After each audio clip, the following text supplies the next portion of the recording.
is the story of a boy who made an important discovery. But it is also a story that applies to all the people and to all the lands everywhere. For everything, the trees and the animals in the woods, the farmers with their crops and livestock, and the city people with their homes and industries, all of them are linked together in a certain way, and all of the people have a common responsibility. Finding out what that responsibility is and how they can do their share was the discovery that our boy and girl, Jim and Penny, made. It all began when their family decided to leave the apartment they had always lived in and build a new home in the suburbs. It was while they were checking the progress of the work that Jim and Penny made the first part of their discovery. See how thin this layer of topsoil is.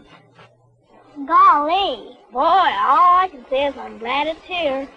You've got to say more, Jim. And you too, Penny.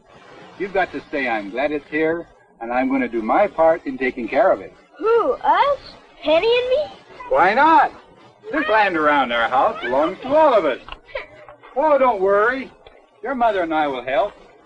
We'll be a conservation family. Conservation? That is a pretty big word. Do you know what it means? I think so. My teacher said conservation means it's not wasting things. Well, my teacher said conservation is using what you have wisely. Right, on both counts. Say, Jim, what's bothering you? I just don't see how. Well, in school, when we studied about conservation, I thought it was something that farmers and forest rangers and people who built big dams did. And how can we... How can we be conservationists?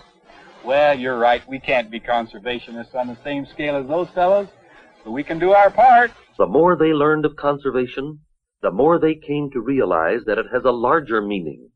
A true conservationist not only saves our resources, but if he can, he adds to them. Jim and Penny found that they could add to their soil by replacing some of the materials that plants use. Being conservationists themselves, Jim and Penny became more and more interested in the conservation practices of others. On Sunday afternoon drives, they would point out to each other things they saw. When they saw all these things, they were proud to be doing their share.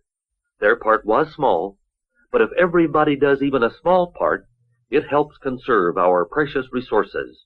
And when you do your share in conservation, you will feel the same pride that Jim and Penny feel when they take care of the little bit of land that belongs to them. For they know that they are helping in conservation everywhere by being conservationists in their own yard.